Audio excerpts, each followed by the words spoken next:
Hello. Welcome to another episode of Sewing and Scripture. Today we're going to be covering the book of Daniel, chapters 1 and 2.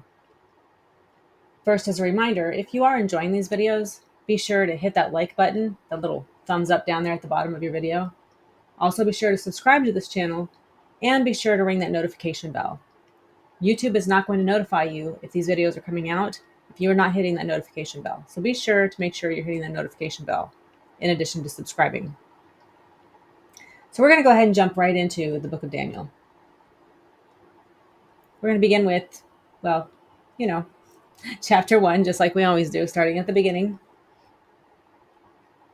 In the 3rd year of the reign of Jehoiakim, king of Judah, Nebuchadnezzar, king of Babylon, came to Jerusalem and besieged it.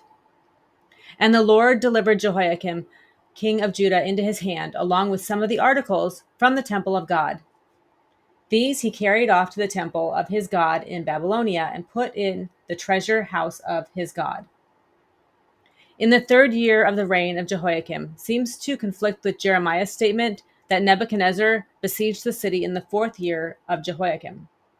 The most likely solution is that Jeremiah used the Jewish system of counting regnal years, which is any portion of a king's reign before the first new year, however short, was counted as 1 year. So even if they started their reign and it was halfway through the year, at the beginning of his reign, it counts as a whole year. Daniel, on the other hand, evidently used the Babylonian system in which the first year or portion of a year was counted as the accession year and the next year as the first year. Nebuchadnezzar means O Nabu, a Babylonian god.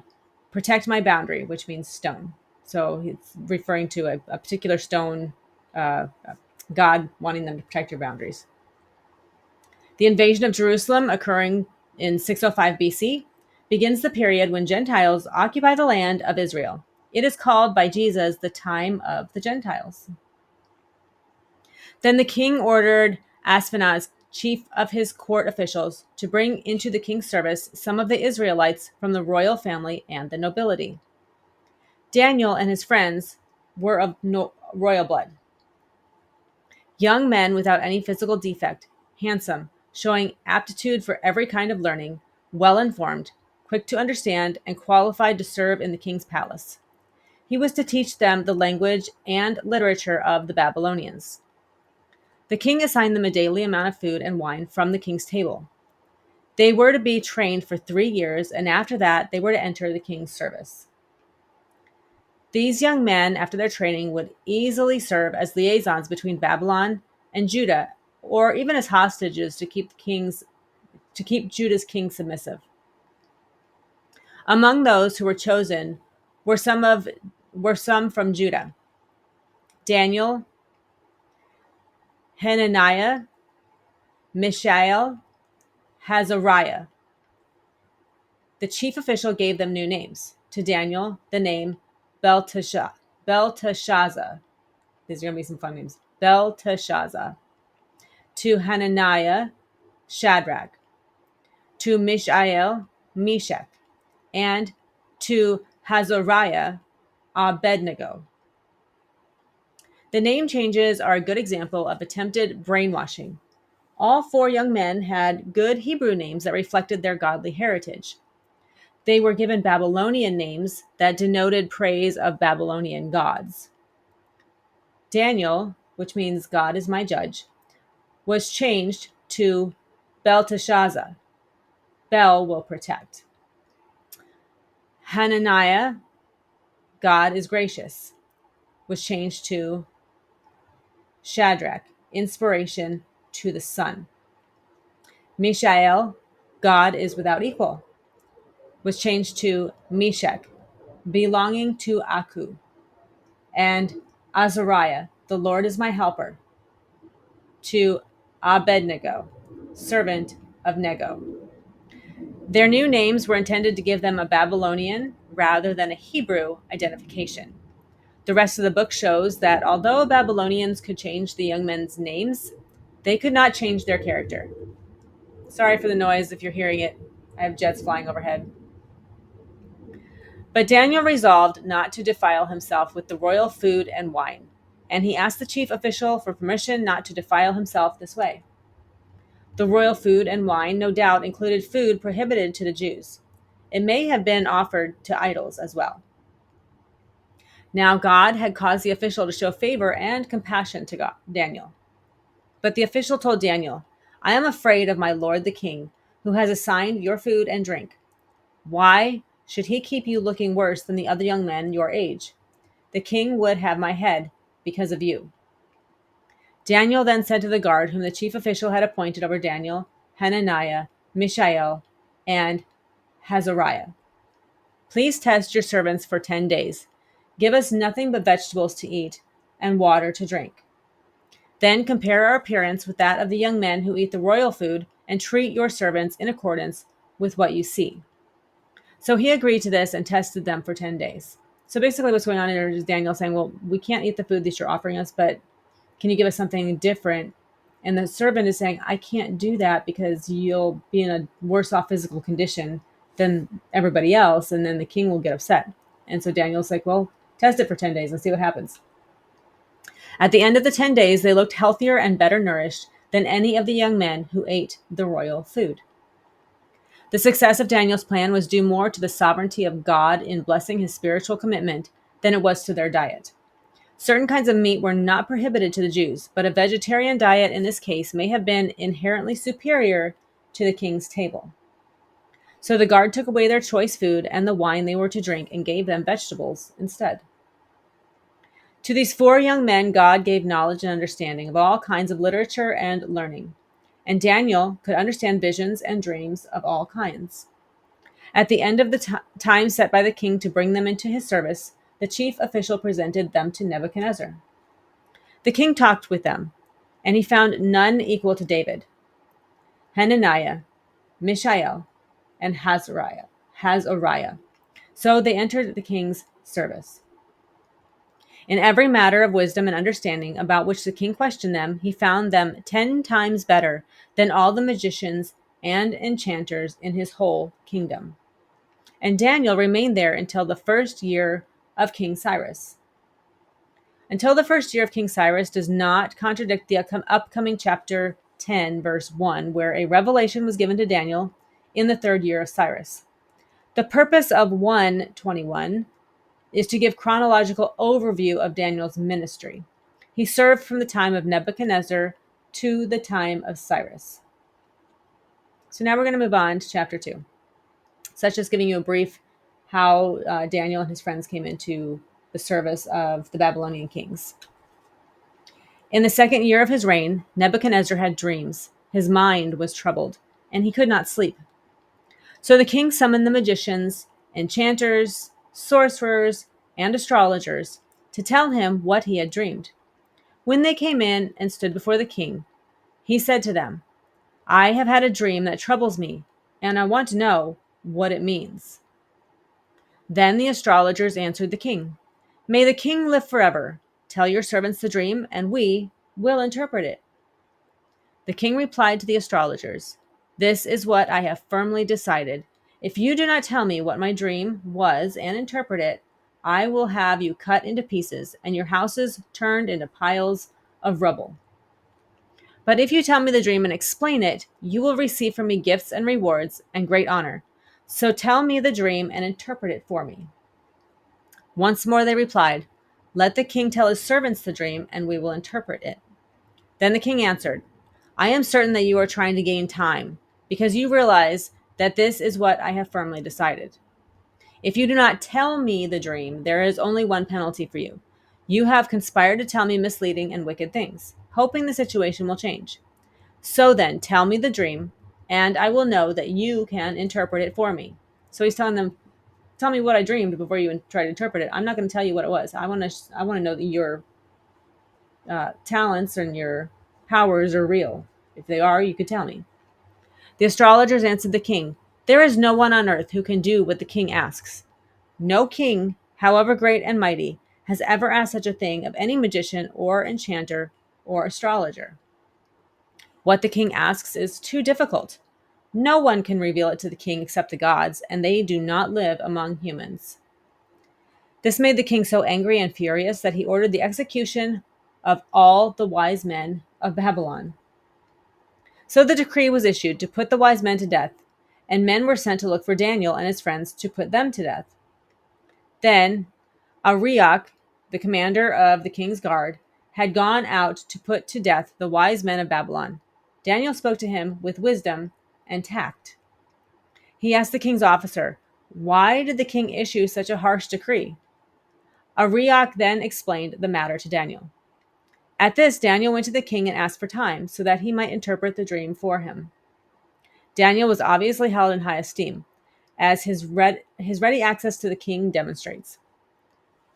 Then Daniel returned to his house and explained the matter to his friends, Hananiah, Mishael, and Hazariah. He urged them to plead for mercy from the God of heaven concerning this mystery, so that he and his friends might not be executed with the rest of the wise men of Babylon. Even though Daniel had special God-given abilities, he and his friends still had to pray. During the night, the mystery was revealed to Daniel in a vision. Then Daniel praised the God of heaven and said, "Praise be to the name of God forever and ever. Wisdom and power are his. He changes times and seasons. He deposes kings and raises up others. He gives wisdom to the wise and knowledge to the discerning. He reveals deep and hidden things. He knows what lies in darkness, and light dwells with him. I thank and praise you, God of my ancestors. You have given me wisdom and power. You have made known to me what we ask of you. You have made known to us the dream of the king." Then Daniel went to Arioch, whom the king had appointed to execute the wise men of Babylon, and said to him, "Do not execute the wise men of Babylon. Take me to the king, and I will interpret his dream for him." Arioch took Daniel to the king at once and said, "I have found a man among the exiles from Judah who can tell the king what his dream means." The king asked Daniel, also called Belteshazzar, "Are you able to tell me what I saw in my dream and interpret it?" Daniel replied, "No wise man, enchanter, magician, or diviner can explain to the king the mystery he has asked about. But there is a God in heaven who reveals mysteries. He has shown King Nebuchadnezzar what will happen in days to come. Your dream and the visions that passed through your mind as you were lying in bed are these. As your majesty was lying there, your mind turned to things to come, and the revealer of mysteries showed you what is going to happen. Things to come. Nebuchadnezzar's dream was a divinely intended prophetic view of the future. As for me, this mystery has been revealed to me, not because I have greater wisdom than anyone else alive, but so that your majesty may know the interpretation and that you may understand what went through your mind. Your majesty looked, and there before you stood a large statue, an enormous, dazzling statue, awesome in appearance. The head of the statue was made of pure gold, its chest and arms of silver, its belly and thighs of bronze, its legs of iron, its feet partly of iron and partly of baked clay. While you were watching, a rock was cut out, but not by human hands. It struck the statue on its feet of iron and clay and smashed them. Then the iron, the clay, the bronze, the silver, and the gold were all broken to pieces and became like chaff on a threshing floor in the summer. The wind swept them away without leaving a trace, but the rock that struck the statue became a huge mountain and filled the whole earth. This was the dream, and now we will interpret it to the king. Your Majesty, you are the King of Kings. The God of heaven has given you dominion and power and might and glory. In your hands he has placed all mankind and the beasts of the field and the birds of the sky. Wherever they live, he has made you ruler over them all. You are that head of gold. After you, another kingdom will arise, inferior to yours. Next, a third kingdom, one of bronze, which will rule over the whole earth. Finally, there will be a fourth kingdom, strong as iron. For iron breaks and smashes everything. And as iron breaks things to pieces, so it will crush and break all the others. Just as you saw that the feet and toes were partly of baked clay and partly of iron, so this will be a divided kingdom. Yet it will have some of the strength of iron in it, even as you saw iron mixed with clay. As the toes were partly iron and partly clay, so this kingdom will be partly strong and partly brittle. And just as you saw the iron mixed with baked clay, so the people will be a mixture and will not remain united, any more than iron mixes with clay. In the time of those kings, the God of heaven will set up a kingdom that will never be destroyed, nor will it be left to another people. It will crush all those kingdoms and bring them to an end, but it will itself endure forever. This is the meaning of the vision of the rock cut out of a mountain, but not by human hands, a rock that broke the iron, the bronze, the clay, the silver, and the gold to pieces. The great God has shown the king what it will take in the future. The dream is true, and its interpretation is trustworthy. Sections of the image are sent to represent, sorry. Sections of the image are said to represent kingdoms. The head of gold is specifically stated to picture Nebuchadnezzar, or his kingdom, Babylon. The arms of silver represent the kingdoms of Media and Persia. The belly and thighs of brass or bronze represent Greece. The legs of iron foreshadow the Roman Empire. The latter weakness of the Roman Empire is well represented by the dubious mixture of iron and clay. The stone cut without hands that destroyed the last kingdom represents Jesus Christ, who, in his return, will destroy Gentile world power and set up a kingdom, which shall never be destroyed. After comparing the 10 toes in the image with the 10 horns of the beast in 7:24, it seems clear that the 10 toes stand for 10 kingdoms or kings, which will emanate from the Roman Empire and be in existence at the time of Christ's return. Critical scholars, in an attempt to eliminate any supernatural prophecy at this point, date the book of Daniel in the 2nd century BC, after the kingdoms of Babylon, Medo-Persia, and Greece had ended. In the same time, they eliminate the Roman Empire from the picture by separating Media and Persia into 2 separate kingdoms, the second and the third, respectively, leaving Greece to be the final kingdom picture in the image. However, it is plain from both history and from Daniel's usage that Media and Persia were regarded as a single unit. Then King Nebuchadnezzar fell prostrate before Daniel and paid him honor and ordered an offering and incense to be presented to him. The king said to Daniel, "Surely your God is the God of gods and the Lord of kings and a revealer of mysteries, for you were able to reveal this mystery." Then the king placed Daniel in a high position and lavished many gifts on him. He made him ruler over the entire province of Babylon and placed him in charge of all its wise men. Moreover, at Daniel's request, the king appointed Shadrach, Meshach, and Abednego administrators over the province of Babylon, while Daniel himself remained at the royal court. So that was the end of chapters 1 and 2 in the book of Daniel. I hope you've been enjoying these videos and these Bible studies. Again, remember this is called sowing in Scripture, and that doesn't necessarily mean that we need to be sowing all the time physically. We do need to be sowing into others, pouring into them, planting seeds of faith, and helping them to develop their relationships with Christ as well.